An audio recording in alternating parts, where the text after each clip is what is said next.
Halo semuanya, kenalkan saya Patricia Simamora. Pada video kali ini kita akan belajar tentang front office dengan topik penanganan check out tamu individu. Nah, bagaimana sih persiapan dan prosedur penanganan check out tamu individu? Langsung saja. Seperti halnya penanganan check-in tamu individu, sebelum kita memulai shift kita, terlebih dahulu akan diadakan briefing oleh leader kita 15 menit sebelum memulai shift. Nah, di sini akan dibahas tentang last night occupancy. Jadi berapa sih occupancy malam kemarin, sama forecast hari ini. Jadi forecast ini perkiraan occupancy buat hari ini. Dan juga akan dibahas tentang expected arrival, yaitu berapa sih jumlah tamu yang akan check-in pada hari ini, dan expected departure, yaitu jumlah tamu yang akan check out hari ini. Kenapa dikatakan expected atau diharapkan? Karena belum tentu semua yang ada di expected arrival list akan check out hari ini. Bisa jadi mereka akan extend stay-nya, atau bisa juga check out hari ini. Nah, terus setelah itu kita sebagai resepsionis akan membaca logbook. Nah, dari sini kita tahu mana saja pekerjaan yang perlu kita follow up, atau apa saja pekerjaan yang perlu di follow up oleh shift berikutnya. Nah, setelah kita membaca logbook, kita akan menuju ke general cashier. Nah, kita ngapain sih ke general cashier ini? Nah, di sini kita akan mengambil house bank. Jadi semua kasir di hotel itu akan mengambil house bank-nya atau cash flow-nya masing-masing ke general cashier. Nah, untuk apa sih house bank ini? Ini nanti kalau misalkan tamu punya deposit, nah dari sini nanti kita bisa mengembalikan deposit tamu, atau ada tamu yang pay out atau untuk meminjam cash dari kita ngambilnya dari house bank kita ini. Dan pada saat persiapan check out, untuk menghindari antrian, kita perlu mempersiapkan hal-hal seperti membaca dan mencermati expected arrival list. Nah, di list ini nanti kan kita bisa melihat siapa aja tamu, kamar nomor berapa aja yang akan check out, dari perusahaan mana aja yang akan check out hari ini. Nah, expected arrival list ini dia juga berisi source bookingannya, sumber bookingannya. Bisa jadi bookingan itu berasal dari travel agent, FIT, atau company. Jadi kalau misalkan kita mau check outin tamu nih, ada tamu dari perusahaan tertentu yang akan check out. Untuk bisa mencari siapa-siapa tamu dari perusahaan itu yang akan check out hari ini, kita tinggal search by company-nya. Jadi nanti kelihatan tamu-tamunya siapa aja yang check out, yang satu rombongan dengan perusahaan itu. Oke, selanjutnya di situ juga ada pembayaran.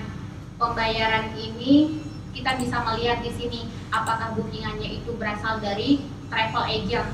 Kalau misalkan bookingannya itu berasal dari travel agent, nanti kita langsung bisa melihat di situ komennya pasti voucher. Artinya kita tidak perlu menagih untuk kamarnya karena sudah digaransi dengan menggunakan voucher. Kalau misalkan bookingannya itu dari company, biasanya dia menggunakan guarantee letter. Jadi kita nggak perlu lagi nagih ke tamu untuk kamarnya karena sudah digaransi oleh si perusahaannya dia. Nah, kalau FIT kita juga tetap mengecek. Kalau yang FIT ini adalah free individual traveler. Bisa aja bookingannya itu masih personal account. Kalau masih personal artinya belum ada pembayaran sebelumnya. Jadi kita harus nagih lagi ke tamunya pada saat si tamu check out. Tapi bisa jadi juga tamunya sudah bayar melalui bank transfer. Jadi kita harus teliti membaca komen yang ada di sistem. Nah, di sini juga kita bisa melihat untuk alat transportasinya. Jadi apakah transportasinya si tamu sudah diorganize atau belum? Jadi kita juga bisa baca di expected arrival. Kalau misalkan sudah, jadi kita bisa koordinasi ke pihak concierge untuk konfirmasi ulang mengenai alat transportasinya si tamu. Nah, yang kedua, kita harus mempersiapkan supporting bill.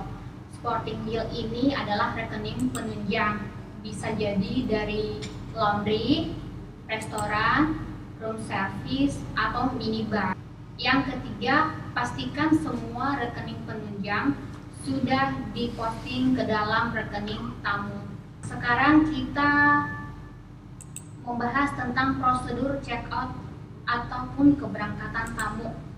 Nah, persiapannya yang pertama, kita mengecek kembali expected arrival list, mempersiapkan bil-bil tamu baik room maupun dari outlet lain, menghubungi kembali tamu untuk mengkonfirmasi check-out time dan menawarkan bantuan bellboy untuk luggage down. Nah, kalau khusus untuk yang menghubungi kembali tamu ini, karena di hotel adalah check-out time-nya jam 12.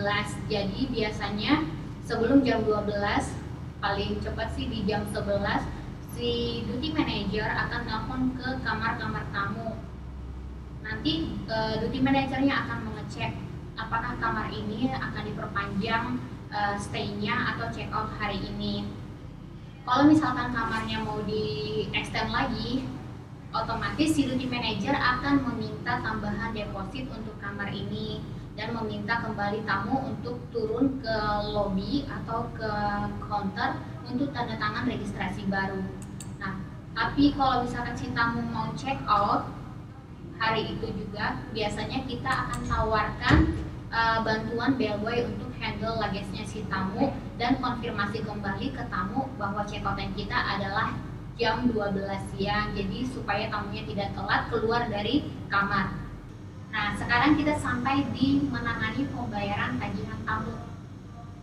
Pada saat menangani pembayaran tagihan tamu ini, kita sudah sampai di proses penanganan check-out-nya.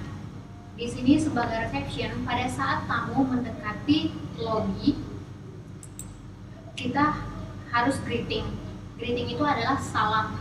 Jadi pada saat tamu sudah datang mendekati front desk, ucapkan salam sesuai dengan waktunya. Kalau misalkan pagi, ucapkan selamat pagi, siang ucapkan selamat siang, dan tawarkan bantuan. Nah, tanyakan nomor kamar dan mintalah kunci. Kalau misalkan si tamu sudah memberitahukan nomor kamar dan memberikan kuncinya, pastikan nomor maupun nama yang disebutkan oleh tamu sesuai dengan yang terregister di sistem kita. Kemudian tanyakan si tamu, apakah ada konsumsi dari minibar. Kalau misalkan ada, segera diposting. Tapi beda halnya jika depositnya si tamu menggunakan debit card atau cash. Kalau misalkan dia menggunakan kredit card, tamu bilang dia ada konsumsi, tinggal diposting.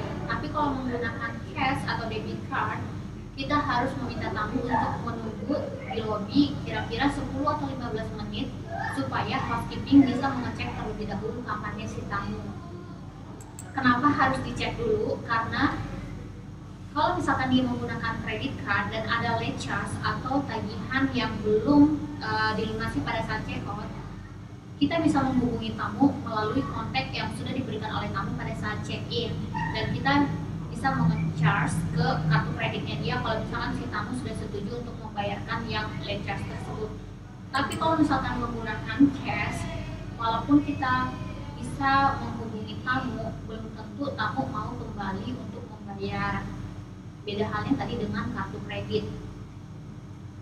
Kemudian kita setelah semuanya selesai, tamu sudah dicek untuk konsumsi minibarnya ada atau enggak, kita harus mengambil rekening penunjang. Rekening penunjang seperti yang saya sebutkan tadi, bisa dari laundry, restoran, room service, atau minibar. Segera posting, pastikan sudah diposting semuanya. Terus tawarkan transportasi. Biasanya tamu kan butuh transportasi dari hotel ke airport atau dari hotel ke tujuan berikutnya. Biasanya di hotel ada dispatcher yang menangani untuk urusan transportasi. Concierge juga biasanya mengurusi untuk transportasi ini. Dan sudah ada fixed rate untuk transportasi di hotel. Kita tinggal charge ke rekeningnya si tamu kalau misalkan si tamu sudah setuju untuk menggunakan jasa transportasi. Dan kemudian tanyakan juga kesan tamu atas fasilitas yang dimiliki oleh hotel. Biasanya kita akan menanyakan bagaimana stay-nya di hotel kita, kesan-kesannya si tamu selama stay di hotel kita. Setelah kita, kalau misalkan ada keluhan, biasanya ada bagian seperti duty manager atau guest relation yang akan menanggapi keluhan si tamu. Kemudian tanyakan metode pembayarannya. Metode pembayaran itu bisa berupa cash atau tunai, credit card, voucher atau garansi letter. Jadi kita harus teliti dalam membaca komen yang ada di sistem. Kalau misalkan untuk kamarnya sudah dibayarkan, kalau di sana tertulis garansi letter, voucher atau bank transfer, artinya tamu itu sudah membayarkan kamar sebelumnya. Jadi reception hanya akan menagihkan biaya tambahan yang timbul di luar harga kamar. Apabila si tamu menggunakan cash, dan kita harus memperhatikan terlebih dahulu apakah deposit yang dimiliki oleh si tamu yang dia titip waktu check-in masih cukup. Kalau misalkan cukup, silakan digunakan deposit tersebut. Tapi kalau misalkan tidak cukup, boleh diminta tambahan kepada tamu. Nah, kalau misalkan tamu menggunakan kartu kredit, sebaiknya menggunakan kartu kredit yang tamu gunakan waktu dia check-in. Jadi supaya langsung terilis, tidak ada lagi dana yang kita blok sebelumnya di kartu kreditnya tamu. Nah, setelah itu silahkan review lagi untuk bilnya tamu. Silakan minta tamu untuk mengecek ulang bilnya sebelum tamu tanda tangan. Kemudian setelah direview dan tamu bersedia untuk membayarkan bil yang sudah kita tagihkan, silakan selesaikan tagihannya dan print bill serta bukti pembayaran dan masukkan ke dalam amplop. Kemudian tawarkan bantuan lain. Contohnya bellboy assistance. Apakah tamu butuh bellboy untuk menangani barang bawaannya? Kemudian pastikan bellboy menangani barang bawaan tamu dengan tepat.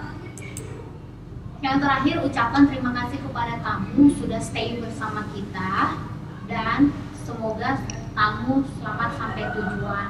Kalau biasanya waktu pertama check-in kita ucapkan have a pleasant stay, biasanya waktu check-out kita ucapkan kepada tamu have a pleasant journey ahead, dan ucapkan supaya tamu atau permohonan supaya tamu datang kembali menginap di hotel kita. Nah, kira-kira begitu persiapan dan prosedur penanganan check-out tamu individu. Apabila ada pertanyaan, silakan komen di kolom komentar. Terima kasih.